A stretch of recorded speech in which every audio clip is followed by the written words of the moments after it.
بعض لوگوں کا یہ ایک رائے اور ایک نظریہ یہ ہوتا ہے کہ تراویح میں اصل وہ ختم قرآن ہے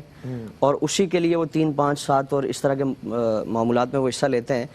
تراویح الگ سے ایک سنت ہے، ختم قرآن الگ سے ایک سنت کا معاملہ ہے، اور ہمیشہ سے امت مسلمہ کی اکثریت کا یہ معمول رہا ہے. اکرام کا مستقلاً یہ معمول تھا، رمضان میں نماز تراویح میں ختم قرآن کا سلسلہ فرمایا جاتا تھا، اور اس کے بعد سے امت میں ایک تسلسل رہا ہے اس طریقے پر.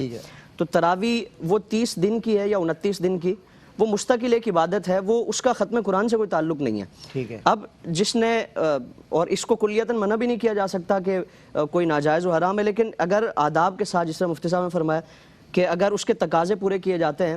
اور اس کے جو اس کی ریکوائرمنٹس اس کو پورا اگر کیا جاتا ہے تو اس میں کوئی حرج نہیں ہے. لیکن اس کے بعد تراویح کی چھٹی نہیں ہے. یہ راتیں تو وہ ہیں کہ جن کے متعلق آپ صلی اللہ تعالیٰ علیہ وآلہ وسلم نے فرمایا کہ اللہ رب العالمین کی طرف سے رحمتیں نازل ہوتی ہیں، بخششیں نازل ہوتی ہیں، اور غروب آفتاب سے لے کر صبح صادق تک اللہ رب العالمین کی بارگاہ سے ندا فرمائی جاتی ہے کہ ہے کوئی جو مجھ سے بخشش مانگنے والا، رحمت مانگنے والا، مغفرت مانگنے والا. اور ان احادیث سے متعلق محدثین نے فرمایا کہ جو عبادت میں مصروف ہوتا ہے، اب چونکہ وہ دعا میں اور مناجات میں مصروف نہیں ہو سکتا، وہ عبادت کر رہا ہے، وہ ذکر و اذکار کر رہا ہے، تو اللہ رب العالمین اس رات میں جتنی بھی رحمتیں نازل ہونے والی ہیں، بخششیں نازل ہونے والی ہیں، وہ عبادت کرنے والوں پر نازل فرماتا ہے.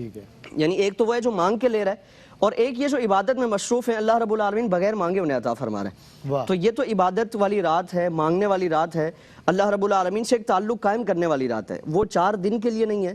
وہ 8 اور 10 دن کے لیے نہیں ہے، بلکہ پورا مہینہ یہ سلسلہ ہے. اور پھر ہم اس میں یہ تصور کریں کہ جو آپ علیہ السلام نے اس کی تربیت فرمائی کہ اس کی راتوں میں قیام تم پر اس کو نفل رکھا گیا ہے، تو اب اس کی فضیلتیں جہاں فرمائی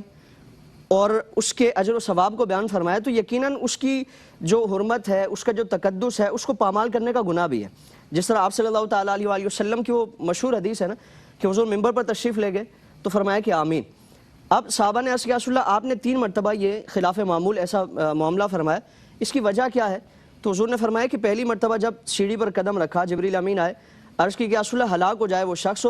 اور وہ نقصان میں ہے کہ جو رمضان کا مہینہ پائے اور اس میں عبادات کر کے اپنے لیے بخشش حاصل نہ کر سکے. پھر والدین سے متعلق فرمایا کہ جو والدین کو اس کیفیت میں پائے اور ان کی خدمت کر کے اپنے لیے جنت حاصل نہ کر سکے، جس کے سامنے میرا ذکر کیا جائے اور وہ مجھ پر درود نہ پڑے. یعنی رمضان کا آپ صلی اللہ تعالیٰ علیہ وسلم خاص طور پر اہتمام کرنے کی تاکید فرما رہے ہیں، اور اس کی حرمت کو پامال کرنے والوں کی مذمت بیان فرمائی جا رہی ہے. تو اگر ہماری شب بیداری کے بجائے ہماری راتیں اس کیفیت میں گزرتی ہیں کہ 10 دن کے بعد بازار میں رونق لگائی جاتی ہے، کرکٹ کے میچز کرائے جاتے ہیں یا دیگر اس طرح کی ایکٹیویٹیز ہیں، تو پھر خدا نخواستہ ہم اس وعید میں نہ شامل ہو جائیں.